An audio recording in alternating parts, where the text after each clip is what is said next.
Well, good afternoon, ladies and gentlemen, and it's been a pleasure to join Secretary Pompeo in welcoming Director Young and Minister Wei to Washington for our U.S.-China diplomatic and security dialogue. And we thank you both for making the long trip along with your delegation from Beijing. Your visit reminds us that we build on a deep history between the United States and China, one that stretches back to the earliest days of our American experiment in democracy. Our meeting today is evidence of America's efforts to work toward a brighter future for both our peoples.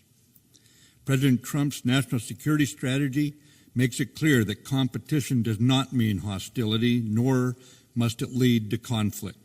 While our two Pacific nations may not always agree, we recognize it serves both our people's interests to cooperate where we can. High-level dialogues like this help diminish the space between us as we explore areas where we share common interest and common purpose.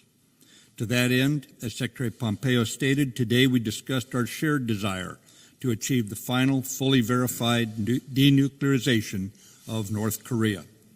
We reaffirmed our nation's commitments to enforcing the unanimous Security Council resolutions in pursuit of that goal for the good of all mankind.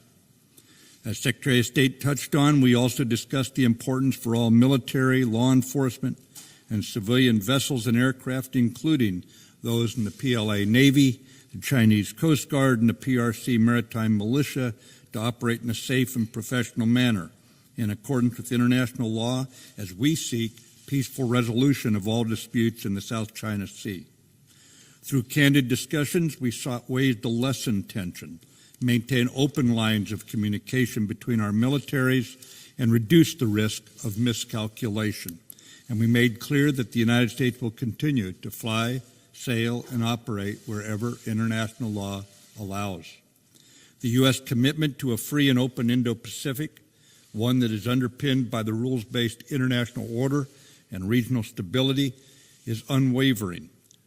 Director Young, Minister Wei, within our pursuit to realize this vision for the region, I echo Secretary of State Pompeo's words that the United States seeks a constructive, reciprocal, and results-oriented U.S.-China relationship, one that benefits the Indo-Pacific and the world.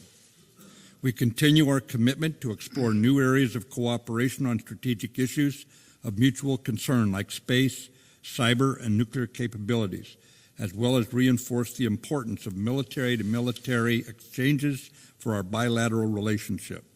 For we recognize our military ties can serve as a source of stability for our two nations as long as we remain transparent and communicate sincerely with one another.